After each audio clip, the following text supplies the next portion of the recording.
Humanitaire, au cœur du vivant. Bonjour et bienvenue dans l'émission Humanitaire. Aujourd'hui, nous vous recevons dans l'émission Comment se relier à la Terre. Alors, dans cette rubrique, on a des invités qui vont œuvrer au quotidien pour que la Terre aille mieux, ou alors des fois pour comment vous apprendre vous-même à vous connecter, ou relier à la Terre, au sacré. À chaque fois, c'est des invités différents. Et aujourd'hui, je reçois un ami de longue date, en fait, c'est Gilles Langelotti. Bonjour Gilles. Bonjour. Ça va ? Moi, je vais très très bien. Depuis que j'ai découvert l'AC dont on a parlé, je suis aux anges parce que pour moi, on a une solution énorme et donc du coup, ça me bénit ce que je fais. C'est clair.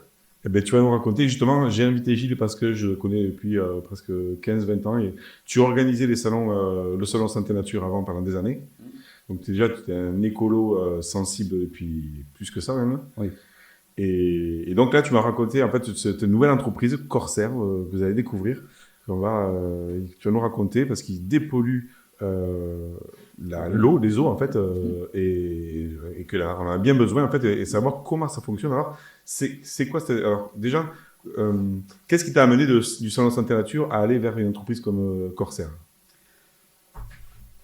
En fait, le salon Santé Nature, on l'a arrêté en 2017. Puis après, il y a eu le Covid, on avait déménagé, on est parti de l'Union, ça a été un petit peu compliqué pour partir de là. Et du coup, j'ai fait autre chose après le salon, mais je suis toujours resté dans tout ce qui est bio, écolo, bien-être. C'est mon domaine, de toute manière, aujourd'hui. Et c'est mon domaine depuis très très longtemps. Moi, depuis que j'ai 15 ans, je me soigne par tout ce qui est médecine alternative. J'adore tout ce qui est alternatif au niveau finance aussi. J'adore tout ce qui est écolo. Moi, je suis dès que quelqu'un jette un papier par terre, mon corps se contracte, quoi. Donc, je suis obligé d'agir par rapport à ça. C'est assez inné. Et après, je suis spécialiste entre guillemets de l'eau. Je filtre mon eau depuis 1985. D'accord. Je filtre, je la dynamise depuis ce moment-là. Donc, ce sont des sujets qui pour moi sont très importants. Et en fait, je sais depuis toujours qu'en gros, la filière plastique est la filière la moins aboutie au niveau récupération. Oui. Puisque tout ce qui est métal, papier, carton et verre, en gros, on récupère et on recycle 90% de ce qui est récupéré. Donc, on dirait, même si ça peut s'améliorer, globalement, on est dans quelque chose de sain. Par contre, au niveau des plastiques, je dirais aujourd'hui, quasiment tout le monde sait qu'on ne recycle que 6, 8, 10% des plastiques. Et encore, on ne recycle que 6 à 8% des plastiques que l'on récupère. Plus tous ceux qu'on ne récupère pas, qui vont dans la nature. Oui. Alors nous, aujourd'hui, dans les pays occidentaux, globalement, on récupère pas mal. Mais par contre, dans les pays émergents, tout ce qui est Amérique du Sud, Afrique, et encore quand je dis... on ne peut pas parler que les pays d'Amérique du Sud sont des pays émergents, mais il n'empêche que la pollution plastique là-bas, elle est très très importante aussi plus qu'en Europe ou aux USA. Et dans les pays du Sud-Est asiatique, alors n'en parlons pas, c'est une folie, quoi. Aujourd'hui, tous les gens qui voyagent peuvent témoigner que les plages sont souillées, que les rivières sont souillées, que les fleuves sont souillés. Et en fait, donc ça, moi, je le sais, mais notamment par rapport au plastique à usage unique aussi. Tu sais, les plastiques à usage unique, c'est tout ce qu'on voit parfois quand on voit des arbres avec des poches dessus dans le désert, un truc comme ça. Et ça, c'est... Moi, je suis assez peu voyageur, mais quand j'étais en Tunisie, dans le désert, ça m'a frappé. Tu l'as vu, tu as vu que c'était cette pollution-là. Clairement. Et c'était il y a 15 ans. D'accord. Donc aujourd'hui, j'ai été à Bangkok là dernièrement pour le 4e anniversaire de Corsair.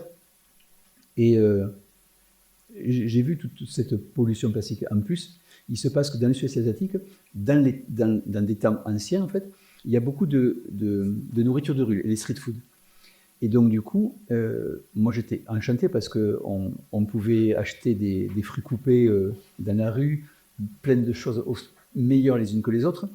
Mais avant, en fait, ils avaient des feuilles de banane, ils mettaient la nourriture dessus, ils mangeaient, et quand c'était fini, ils jetaient. Sauf qu'ils ont gardé le même genre de système, mais à jeter alors que le contenant, c'est du plastique. Et en plus, il y a un suremballage des plastiques dans le sud-est asiatique.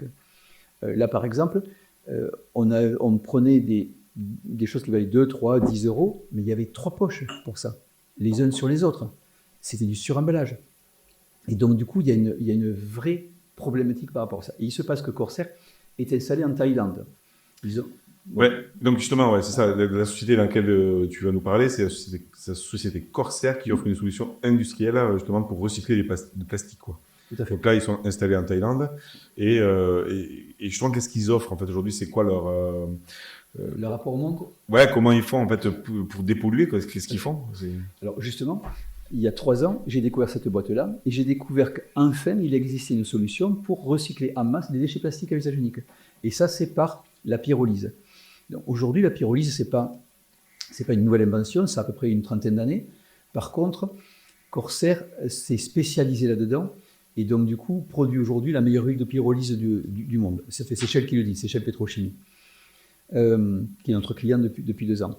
Et en fait, quand j'ai découvert cette boîte-là, c'est quoi le principe? Le principe, c'est que ils prennent des plastiques à usage unique, c'est ce qu'on appelle des PE et des PP. Ils les compressent, ils les mettent dans un gros four à pyrolyse qui fait 5 tonnes. Et là où c'est facile à comprendre, c'est que, je dirais, on sait tous au moins dans l'inconscient collectif comment on fabrique de l'alcool. On chauffe des fruits, la vapeur s'échappe des fruits, par un procès de distillation, ça passe dans un procès de distillation, dans un alambic, et au final, ça donne de l'alcool. C'est exactement pareil avec le plastique. En fait, on fait revenir le plastique à l'état d'origine. Et donc, du coup, on chauffe le plastique, c'est pas en direct, hein, c'est du four à pyrolyse, c'est du four à vide. On le chauffe. Alors, chose intéressante, on est complètement durable. Ça veut dire que la première émanation, quand on chauffe du plastique, c'est du gaz. On prend ce gaz-là, on l'amène et on l'utilise pour le four. Ça veut dire qu'on utilise très peu d'énergie pour chauffer, alors qu'on chauffe à peu près à 400-450 degrés. Une fois que les gaz sont récupérés, il y a de la fumée qui sort, et c'est là qu'intervient la distillation. On prend ces fumées, on les fait passer dans un genre d'alambic, et au bout du compte, au lieu d'obtenir de l'alcool, on obtient du pétrole. Et on obtient 3 sortes de pétrole possibles, de l'essence, du fioul, du kérosène, ou ce qu'on appelle du naphtha, qui est du pétrole qui est prêt à être utilisé pour refabriquer du plastique.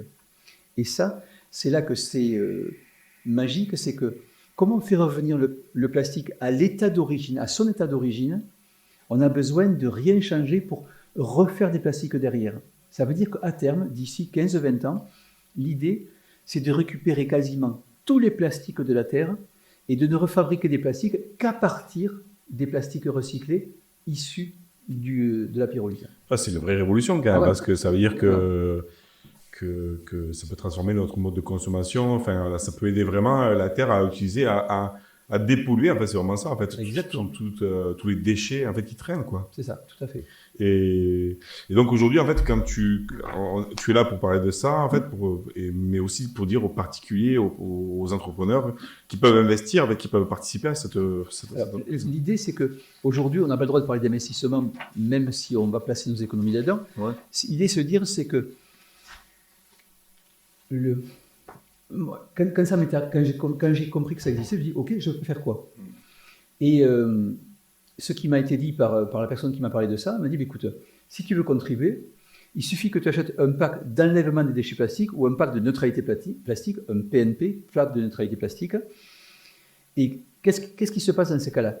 C'est que si tu achètes un pack de neutralité plastique, tu vas, admettons que je prenne 1000 € de pack d'enlèvement des déchets plastiques, Corsair je donne ordre à Corsair d'enlever pour 1000 € de plastique dans l'environnement, admettons que ce soit 10 centimes le kilo pour Corsair, donc je vais permettre d'enlever 10 000 kilos de l'environnement. Donc Corsair va enlever ces 10 000 kilos de l'environnement et va les recycler. Et lui il va le recycler. Non. Oui, mais d'abord il va le recycler d'abord. Ouais. Et après il les revendra. Et il les revendra aux personnes qui refont du plastique derrière. Et le gros intérêt, c'est que, qu'est-ce que je fais par rapport à ça? Je permets d'enlever 10 000 kilos, 1 tonne de plastique de l'environnement, grâce à mes 1 000 euros. Et ce qu'il y a, c'est que Corsair va me donner un reçu numérique. Mais il se passe que, aujourd'hui, si vous regardez Plastic Bank, par exemple, ou d'autres associations qui vont permettre de retirer, la plupart du temps, eux, leur kilo est plutôt... il y en a un qui est à 55 et l'autre sont plutôt aux alentours de $1 le kilo. Donc ça veut dire que si vous donnez 1 000 euros, on va faire une équivalence euro-dollar, Ouais. vous permettez à Plastic Bank de retirer 1 000 kilos de l'environnement et pas 10 000 kilos comme Corsair. Déjà, donc ça veut dire moins de possibilités avec la même somme. Et en plus, quand Plastic Bank vous remet un reçu numérique, c'est tout. Il dit, vous avez fait une bonne action, vous avez permis de recycler 1 000 kilos. Quelle est l'originalité de Corsair? C'est que, dès le départ, ils ont compris qu'il fallait sortir de la sphère militantisme écologique. Moi, je suis un militant écologiste depuis tout le temps. Mais je sais très bien que pour pouvoir atteindre le plus grand nombre, il faut sortir de la sphère militante. Donc ils se sont dit, pour pouvoir sortir de la sphère militante, on va donner une appétence financière à la personne qui va nous permettre de nous développer. Donc ok, en mettant 1 000 euros, on permet à Corsair de se développer puisque Corsair va pouvoir, grâce à cet argent-là, faire plus d'usines partout dans le monde pour pouvoir transformer le plastique en pétrole. Mais simplement, ce qu'il va nous remettre, c'est un actif numérique. Or, le gros avantage de ce qu'on appelle la classe d'actifs, c'est qu'il va nous remettre donc un actif numérique qui s'appelle le CSR. Son crédit plastique à Corsair s'appelle le CSR. Le crédit plastique, plein de personnes peuvent donner des crédits plastiques dans le monde. Mais là, ce qu'on nous remet, c'est le CSR, donc c'est donc une crypto-monnaie. Et cette crypto-monnaie, le gros avantage, ce n'est pas la crypto-monnaie, c'est que c'est validé par la blockchain. Ça veut dire que quand Corsair dit vous me donnez 1 000 euros pour recycler 10 000 kilos de plastique, moi je le mets dans la blockchain. Or la blockchain, c'est un livre de compte transparent, ouvert et infalsifiable. Ça veut dire si Corsair dit je prends vos 1 000 euros, j'enlève 10 000 kilos de plastique et je les recycle, c'est marqué dans la blockchain. Et c'est contrôlé par un bureau indépendant. Ça veut dire que vous êtes certain que Corsair fait ce qu'il dit. D'accord. Et ça, c'est énorme. Il est obligé, ouais. Et ça veut dire que, donc, c'est quand même la crypto-monnaie. Ce que tu disais, c'est qu'en fait, du coup, c'est une crypto-monnaie comme Bitcoin, Non, tout ça. justement, non. Ah, d'accord, ouais. C'est ça la différence. C'est que, D'accord. C'est comprendre, ouais. bien sûr, on va juste dire qu'est-ce que c'est, quelle est la différence entre une crypto-monnaie type Bitcoin et un actif numérique. Une crypto-monnaie, c'est 99% des crypto-monnaies sont ce qu'on appelle des utilities. Ça veut dire que les sociétés ou les individus qui ont créé une crypto-monnaie, cette crypto-monnaie est utilisée par une seule société, Oui. et elle est utile pour vendre ses services ou pour vendre ses produits ou autres. Okay, donc, c'est uniquement lié à une seule entreprise. C'est donc l'utility. L'actif numérique, ça veut dire que le crédit plastique donc, est un actif numérique qui est utilisé par plein de sociétés au monde. Okay, donc sa valeur n'est pas liée au seul Corsair. Par contre, le reçu numérique qui s'appelle l'actif numérique du crédit plastique, ça veut dire que ça rentre dans la classe d'actifs comme un actif boursier ou un actif immobilier. Ça veut dire que pour le banquier, quand une société acquiert un actif numérique, même s'il est sous forme de crypto-monnaie, ça rentre dans son haut de bilan. Ça veut dire que, clairement, le banquier va considérer l'actif numérique sous forme de crypto-monnaie de la même valeur qu'un actif numérique sous forme d'action ou sous forme d'actif immobilier. C'est vraiment vachement important. Ça fait toute la différence, parce que ça veut dire que pour un banquier, le fait d'avoir des actifs numériques dans son bilan, c'est autant valorisé qu'une action. C'est-à-dire que s'il y a des particuliers ou des entrepreneurs qui veulent investir, par exemple, dans Corsair, ils auront un reçu qui sera valorisé par rapport à leur banque. Quoi. C'est-à-dire que s'ils disent, OK, j'ai 1 000 euros ou 2 000 euros dans le crédit, comme tu appelles ça, crédit plastique, voilà, ça valorisera leur investissement. C'est ça. En fait, c'est fondamentalement différent d'une crypto-monnaie parce que c'est un actif numérique. C'est vraiment une classe d'actifs particulière. Et ça, c'est très très important à la fois pour les sociétés. Et qu'est-ce que ça entraîne pour les individus? Nous, on a acheté plusieurs dizaines. Moi, je travaille avec une entreprise. Enfin, j'ai une entreprise qui s'appelle Life4Care. Ouais. Je sais, je prononce mal l'anglais, mais Non, en gros, c'est pas mal. la vie, Moi, je sais pas anglais fort. la vie pour prendre soin. Donc, on prend soin des gens. Et en fait, l'actif numérique que j'ai, le CSR, où on en a affecté plusieurs dizaines de milliers d'euros, c'est un... excusez-moi, enfin, c'est autre chose. C'est un actif numérique que l'on pourra revendre. D'accord. Et donc, du coup, comment on pourra revendre cet actif numérique-là, puisqu'on achète un pack d'éléments de déchets plastiques, on nous remet du CSR, et donc, du coup, on pourra effectivement le revendre dans quelques années, quand des Corsair voudra racheter ses propres crédits plastiques, ça nous permettra de les revendre à un prix beaucoup plus cher que ce que l'on a acheté. C'est là qu'est l'incitation en fait, financière pour sortir du milieu militantisme, pour atteindre tout le monde. Donc aujourd'hui, par exemple, qu'est-ce que tu proposes aux personnes? Il y a une offre déjà là en décembre, mais même bon, déjà, est-ce qu'il y a une offre en décembre? Qu'est-ce que tu proposes aux personnes qui aimeraient investir? Alors, et après voir si on est au-delà de décembre parce que la vidéo va continuer. Alors, il se passe que c'est très important de noter ça, c'est que aujourd'hui, le CSR originel a été créé il y a 3 ans. Oui. Il est sur les exchanges depuis 3 ans, mais simplement, il va s'arrêter au 31/12/2024. Et à partir du 1er janvier 2025, le crédit plastique délivré par Corsair sera le CSR 25, puis le CSR 26, CSR 27, etc. Parce que le CSR sera délivré mois par mois et année par année. Qu'est-ce que ça change? Ça change que le CSR originel, c'est pour ça qu'aujourd'hui, c'est très important, si quelqu'un veut, je dirais, est interpellé par l'action de Corsair et par vouloir faire quelque chose, il a un intérêt financier beaucoup plus grand qu'à partir de 2025.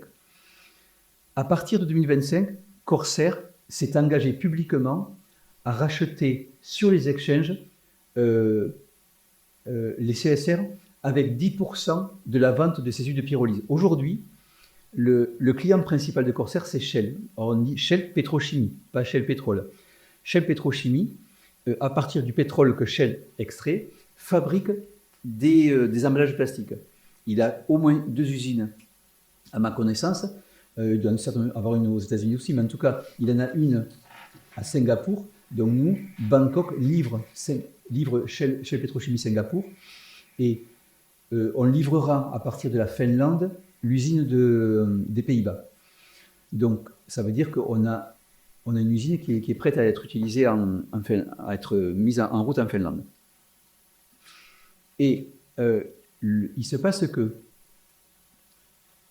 dès 2025, Corsair va consacrer entre $1,5 million et $1 million par mois pour acheter le CSR sur les exchanges. Ça veut dire qu'il va y avoir une grosse pression d'achat sur les CSR sur les exchanges. Ça veut dire que ça va faire monter le cours du CSR. Ouais. C'est très simple. Parce que dans une crypto-monnaie, plus il y a des pressions à l'achat, plus le cours monte. Ouais. Et ça, c'est énorme aujourd'hui. Ça veut dire concrètement aujourd'hui, quelqu'un qui veut investir. Alors, on ne dit pas investir, qui va acheter des packs d'éléments de déchets plastiques. Le problème, c'est qu'on n'a pas le droit de dire investir parce que même si au final, pour le Kidam, c'est ce qui va se passer, ils achètent et ils revendront plus tard. Qui veut acheter pour participer en tout cas à la dépollution du plastique dans le monde. Il va faire un beau geste. Voilà. Et en même temps, il se passe que ce CSR d'origine, dans le futur, va devenir la jauge de la valorisation de l'entreprise. C'est-à-dire qu'il va dépasser à un moment donné le simple prix du crédit plastique. Le crédit plastique aujourd'hui ne vaudra jamais plus que entre 2 euros, 3 euros, 5 euros grand maximum, mais plutôt 2-3 euros le kilo. Le CSR, c'est pour 100 grammes. Ça veut dire que nous, quand le CSR est à 1 centime, ça veut dire qu'on est à 10 centimes le kilo. Donc, dans tous les cas, il y a de la marge pour... la marge jusqu'à 2 euros, de 10 centimes à 2 euros, 3 euros, c'est déjà bien, mais c'est une marge, je dirais, de x10, x20, x30. Ce qui est déjà bien, parce que faire un x10, x20, x30 sur une société aussi, je dirais, sécure que Corsair, parce qu'il faut voir une chose, c'est que le besoin aujourd'hui en huile de pyrolyse pour pouvoir satisfaire les huiles de pétrochimie, c'est 100 milliards de litres dans le monde. Pourquoi? Parce qu'en fait, tous les pays du monde sont en train de mettre la pression sur les pollueurs plastiques. Et là, par exemple, si vous voulez importer du plastique en Europe, il faut que vous importiez du plastique il faut que vous garantissiez que vous mettiez 30% de plastique recyclé dans vos productions. Mais 30%, je ne sais pas si vous savez, tu sais combien on fait de bouteilles plastiques par minute dans le monde? 1 million de bouteilles plastiques par minute. C'est un peu beaucoup. Ouais. Et donc là, déjà, il y en a 1 million qui sont partis là. Hop là. Il y a un truc moi, qui m'a sidéré quand j'ai appris ça il y a 3 ans. Aujourd'hui, depuis 2023, la quantité totale de plastique dans le monde est supérieure au poids des êtres humains. Ça veut dire que les êtres humains font 350-400 millions de tonnes. La production, c'est 460 millions de tonnes de plastique. D'ici 2040, ça va doubler. D'ici 2060, ça va tripler. C'est colossal. Bon, mais en tout cas, si vous êtes sensible à ça, en tout cas à l'écologie, à l'environnement, et que vous voulez faire un geste, vous voulez aussi apporter votre contribution, Gilles va vous dire comment faire. Alors, comment si les personnes qui nous regardent veulent investir, pas investir, pardon, si elles veulent participer en tout cas, voilà. Qu'est-ce qu'elles peuvent faire en fait? Elles te contactent, elles trouveront un lien. Le lien qu'on mettra en dessous. Ouais. Et donc, du coup, il suffit de s'inscrire sur Amplivo. Amplivo, c'est la branche commerciale de Corsair. Corsair, c'est la boîte de production. Eux, ils transforment le plastique en pétrole. Et Amplivo se charge de vendre les packs d'enlèvement de déchets plastiques, les PNP, les packs de neutralité plastique. Il suffit d'en acheter en participant. Il y a un process il faut envoyer des sous. On nous renvoie les crédits plastiques. Les crédits plastiques sont sur notre exchange, notre CSR, notre wallet, puisqu'on est sur la crypto, donc on est sur un wallet numérique. Et après, il n'y a plus qu'à attendre que les choses amplifient. Mais au moins, on a fait ça. Et après, on peut aussi faire comme ce que je fais moi. Quand j'ai appris ça en 2021, en septembre 2021, que ça existait, clairement, j'ai voulu promouvoir cette boîte-là, parce que pour moi, promouvoir une boîte qui arrive à recycler des plastiques en masse, et c'était ça qui manquait aujourd'hui. Moi, ça m'a enthousiasmé. Moi, j'ai eu la banane pendant 6 mois quand j'ai découvert ça. Quoi. Et est-ce qu'on peut mettre tes coordonnées ou que le lien en fait Non, on mettra le lien, mes coordonnées, oui. Moi, Gilles Angelotti. Ok. Puis bon, juste, comme je animé le salon Santé Nature, voilà. Si vous tapez Gilles Angelotti, salon Santé Nature, dans tous les cas, on me trouve sur Internet. Donc. Merci Gilles. En tout cas, voilà, si vous avez envie de participer, de savoir un peu plus, vous avez le lien en dessous, vous avez les coordonnées directement de Gilles. N'hésitez pas aussi à commenter, voir ce que ça vous parle, est-ce que vous avez déjà connu en fait ces informations-là en fait autour de la dépollution. N'hésitez pas à liker, à partager tout ce qu'on fait aussi, ça nous permet d'être référencés et ça permet de partager les informations qui vous plaisent. Mais merci Gilles. Est-ce que c'est bon pour toi au niveau information? Je pense qu'on a tout dit là. C'est bon pour moi, on dit la base en tout cas. Ouais, oui, parce qu'après il y a pas mal de choses que vous découvrirez dans le lien. Hein, parce qu'après c'est vous rentrez dans le monde de Corsair et d'Amplivo là. Je pense, et vous allez découvrir ce monde-là. Moi, j'ai regardé les vidéos, justement, qui montrent les usines, en fait, où ils montrent comment ils font pour dépolluer. Voilà. En tout cas, c'est bien d'avoir cette révolution, en fait, de plastique. Ouais. Ah ouais. La seule chose que je peux dire, c'est que, de plus, c'est que moi, j'œuvre au sein de Life4Care, donc on est 5 associés, et c'est vrai que vous aurez aussi le lien de l'associé qui s'appelle, c'est life4care.com, c'est notre landing page, le site est en construction, et en fait, nous, on est tous thérapeutes, donc du coup, ce qui nous importe, c'est de prendre soin. Il se passe que là, on est plus axé sur prendre soin de la Terre parce que c'est tellement important aujourd'hui. La pollution plastique est tellement importante. On est tous impactés au niveau des microplastiques. Donc, il y a vraiment un truc à faire. Quoi. Au niveau de la santé, pour moi, c'est hyper important d'agir de ce côté-là. Bien, merci Gilles. En tout cas, nous, on est avec toi. Et merci encore. N'hésitez pas à suivre toutes nos émissions sur les réseaux sociaux aussi. Vous allez sur la chaîne YouTube. Vous allez pouvoir aussi nous suivre sur Instagram, sur LinkedIn, on a créé une page depuis peu, et on est aussi sur Facebook, donc on vous attend, et on attend que vous partagiez, que vous commentiez tout ça. Merci encore, et puis à très vite pour de nouvelles émissions, et viva la vida! Merci!